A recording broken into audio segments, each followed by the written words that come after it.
To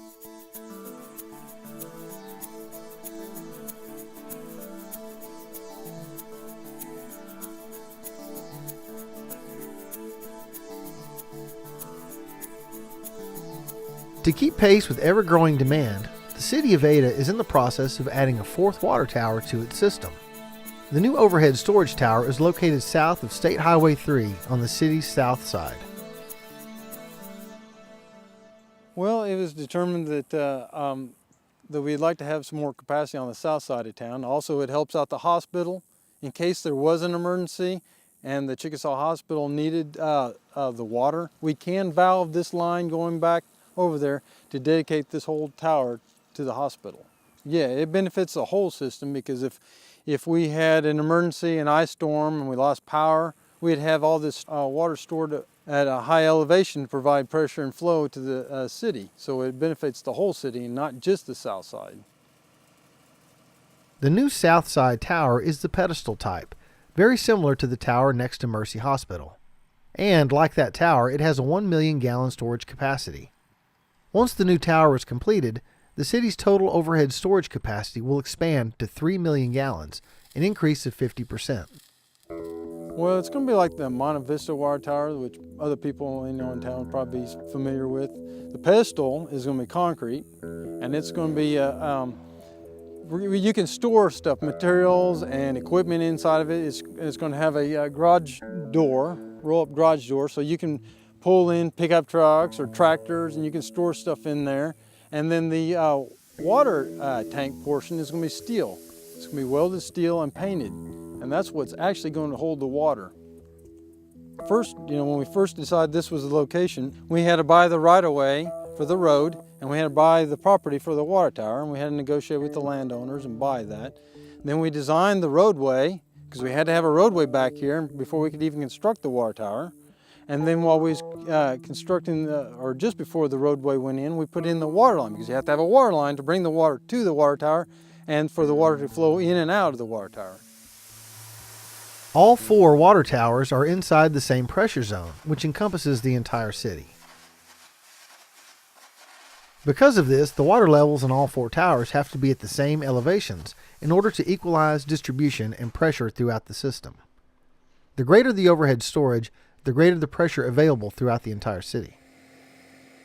It'll help, major fires, if we have a major fire, because you can drain your system pretty quickly if you have a major fire, so that'll help on that.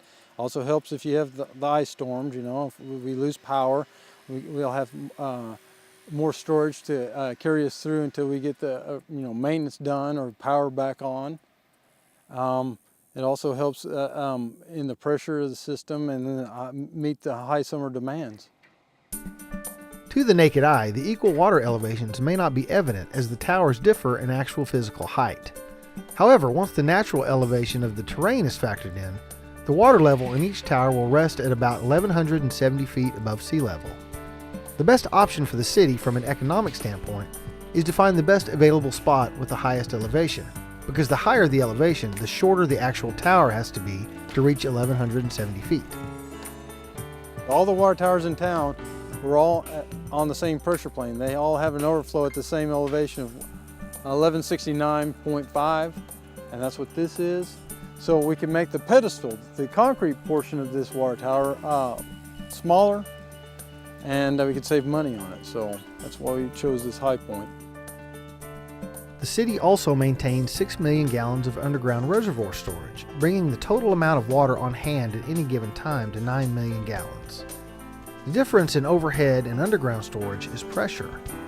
Underground storage must be pumped to add pressure. The more elevated storage on hand, the more pressurized water readily available. But water towers are just one component of the city's distribution system. Well, in the simplest terms, you have the raw water line that comes into town. And you have 5 pumps there, and they're referred to as high service pumps. And depending on the demand, which pumps you operate, 1, 2, or 3, or 4 and 5, but then that pumps it into the distribution system. And it just pumps it into the distribution system, and then the demand increases or decreases, they fill an empty. So there's not a dedicated single line from the water plant to the towers. A lot of people think there is, but it's not. It's just pumped in a distribution system, and the water towers float on the system. It's referred to as floating on the system. So they just fill up as demand goes down and empty as the demand increases. The addition of a fourth water tower will help meet the growing needs of a dynamic city. City staff provided the engineering work for the tower, which ultimately saved money for this major improvement project. Like with the city's other 3 water towers, communications companies will lease space on top of the tower, which provides the city with an additional revenue stream. Construction on the new South Side Tower is moving briskly now, and it should be online before the peak summer months of 2015. Well, it should be finishing up with this spring, weather permitting, because you just never know about the weather. And the paint, you don't want them to be spraying paint when it's freezing. So weather permitting, we anticipate being done this spring.